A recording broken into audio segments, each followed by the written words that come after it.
Você está ouvindo mais um episódio do podcast sobre neurociências do Programa de Extensão Sustenta a Vida da Universidade Federal Fluminense. Meu nome é Adriano Freitas, sou pós-graduado em neuroaprendizagem, que é a neurociência aplicada à educação, especialista em neuropsicologia clínica. No episódio de hoje eu vou falar sobre prosopagnosia.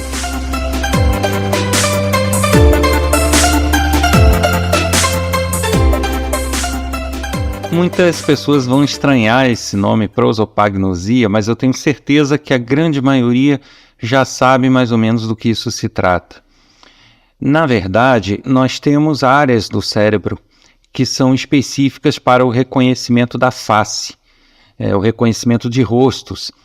E dentre essas áreas existe uma estrutura chamada giro fusiforme, que é conhecido como giro fusiforme da face, cuja finalidade dele é justamente decodificar e reconhecer rostos humanos. E isso foi sendo desenvolvido com a evolução humana como uma necessidade do ser humano em reconhecer os rostos e saber com isso se é um rosto conhecido, se é um rosto familiar, amigo, ou se é um rosto desconhecido, algo que provoque alguma ameaça, né? Então, o ser humano ele precisava saber, ao ter interações com outras pessoas, se era o caso de lutar, fugir, correr ou interagir normalmente por ser uma pessoa, vamos dizer assim, do clã. E esse giro fusiforme, ele foi sendo desenvolvido, ele foi sofrendo evoluções para que ele tivesse essa finalidade muito específica de identificar os rostos. Inclusive, é por causa dele que se dá um fenômeno aí que vira brincadeira até nas redes sociais, onde se diz, japonês é tudo igual, chinês é tudo igual, é tudo de olho apertadinho. Na verdade, não é que eles sejam todos iguais ou parecidos, é que eles, para nós, ocidentais, parecem similares, próximos, mas dentre a raça oriental, dentre os orientais, eles conseguem claramente identificar diferenças bem significativas. Da mesma forma, o oposto também se faz verdade, né? Para algumas raças humanas é mais difícil reconhecer as diferenças entre nossos rostos do que entre os próprios, os seus. Isso se dá por uma questão de exercício, de desenvolvimento dessa área do cérebro. Como todo o cérebro, ele vai sofrendo estímulos e vai se adequando, vai se moldando a esses estímulos que ele recebe no correr da vida. Isso desde a primeira infância até a fase adulta. E não é diferente com esse giro fusiforme. Como geralmente quando a gente nasce no Ocidente, a gente tem contato com rostos ocidentais, com expressões ocidentais, e isso é o tempo inteiro, ele vai ficando hábil em identificar esse tipo de rosto e vai ficando menos hábil a identificar rostos com outros padrões, com outras simetrias, com outros padrões de fisionomia. Isso faz com que a gente perceba diferenças entre orientais, por exemplo, mas só diferenças bem grandes. E diferenças sutis entre rostos orientais a gente já tem a maior dificuldade, porque a nossa expertise, o nosso natural é reconhecer rostos ocidentais. Da mesma forma, isso acontece com os orientais, e aí a gente pode ir dividindo em várias raças. Como o Brasil, especificamente, é um país onde a gente tem uma mistura de raças, uma mistura de rostos, uma variedade muito grande, a gente ainda tem menos dificuldades que alguns outros povos. Então a gente não encontra grandes dificuldades em reconhecer diferenças em outras raças. A nossa dificuldade maior é com orientais. Então isso é uma questão de estímulo que é dado e o desenvolvimento dessa região do cérebro específica para reconhecimento de rostos. Aí deriva desse giro fusiforme da face um problema chamado prosopagnosia, que é o título desse episódio do podcast. Esse problema, a prosopagnosia, ela se dá quando existe alguma lesão ou alguma dificuldade nesse giro fusiforme. Isso faz com que a pessoa tenha grande dificuldade em diferenciar e reconhecer rostos. Essa dificuldade ela pode ser branda ou ela pode ser acentuada, grave. E se ela for acentuada, a pessoa realmente, por mais que conheça uma pessoa, por mais que lide socialmente com uma pessoa, quando ela volta a entrar em contato com aquela pessoa, quando ela volta a estar com aquela pessoa, ela tem dificuldade em reconhecer quem é ela. Ela não é boa fisionomista. Então, eu diria que o nome popular que se dá para a prosopagnosia é aquele mau fisionomista. Ah, eu não sou bom fisionomista. Provavelmente ele tem prosopagnosia, que é um dano nesse giro fusiforme. Esse dano ele pode ser congênito, de ordem genética. A pessoa pode nascer com problemas de reconhecimento de face, especificamente, ou ele pode ser adquirido através de uma lesão, de um AVC, de um tumor. Isso pode ser um indicativo de tumor nessa região, e a pessoa realmente passa a ter essa dificuldade. Quando a questão é mais branda, ela rostos que são muito reverberados, que são muito frequentes no dia a dia dela, ela até consegue fazer uma diferenciação, mas rostos que ela vê com um pouco menos frequência, ela já tem dificuldade em reconhecimento. Isso é a prosopagnosia. O índice em que isso ocorre é muito mais alto do que se imagina. Nós temos as pesquisas com que se trabalha ressaltam aí uma ocorrência na casa de 2% da população. Isso daria mais ou menos 1 em cada 50 pessoas, o que é muito alto. Mas já existem alguns estudos que apontam para algo um pouco maior. Então, vamos considerar aí os extremos de 1 em cada 50 pessoas até 1 em cada 25, 30 pessoas. É a faixa com que se trabalha da prosopagnosia. Isso incluindo os casos severos e os casos leves. Mas aí as pessoas dizem, poxa, mas se isso ocorre com tantas pessoas assim, por que isso não é perceptível de forma tão acentuada no dia a dia?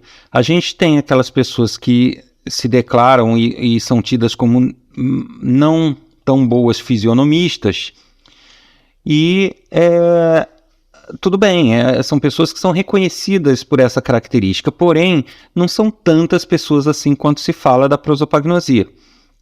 Mas o que ocorre é que, principalmente nos casos congênitos, ou nos casos onde o problema começa numa infância, o nosso cérebro ele é altamente adaptativo, né? Então, quando ele identifica que ele não está conseguindo reconhecer os rostos, ele começa a adotar inconscientemente na pessoa estratégias de reconhecimento.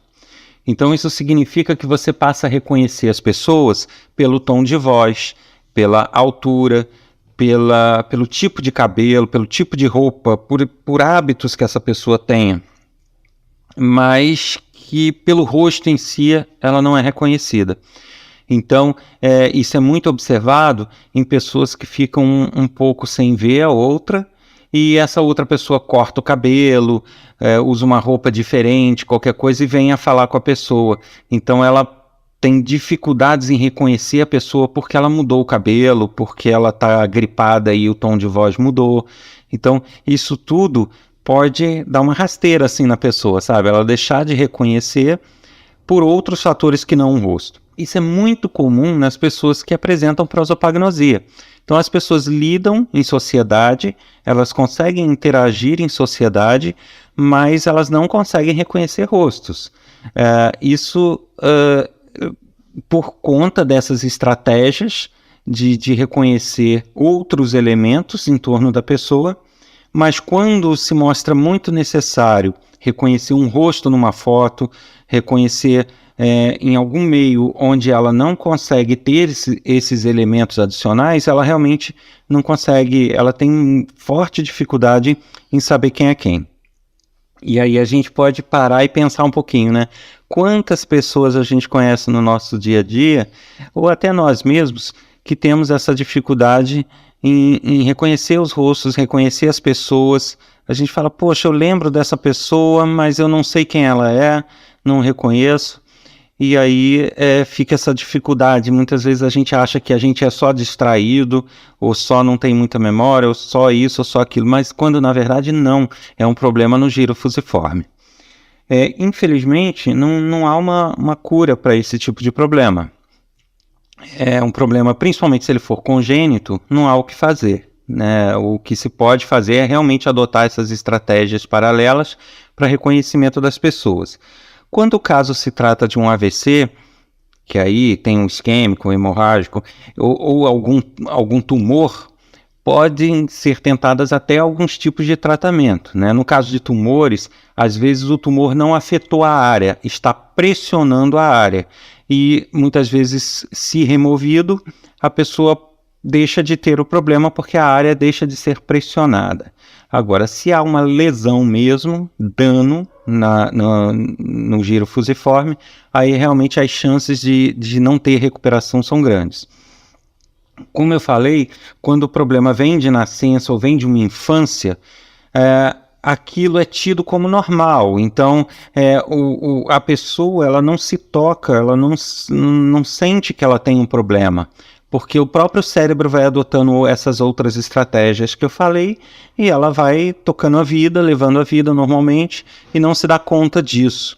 O problema ele se torna mais perceptível ou mais visível a partir do momento em que ele é adquirido numa fase mais tardia. Então, se um adolescente, se um adulto sofre um AVC, uma lesão, um acidente e danifica essa parte que é próxima lá ao lobo occipital, aí a pessoa percebe que ela mudou. Ela percebe que ela reconheceu e passou a ter dificuldades em reconhecer as pessoas, reconhecer os rostos. E isso sim vai dar a indicação para ela de que um problema está ocorrendo. Tá? É diferente daquela que passou a vida inteira já tendo esse problema e inconscientemente o cérebro deu o seu jeito. Então ela não é um problema na vida dela, não aparece nada de forma tão ressaltada assim.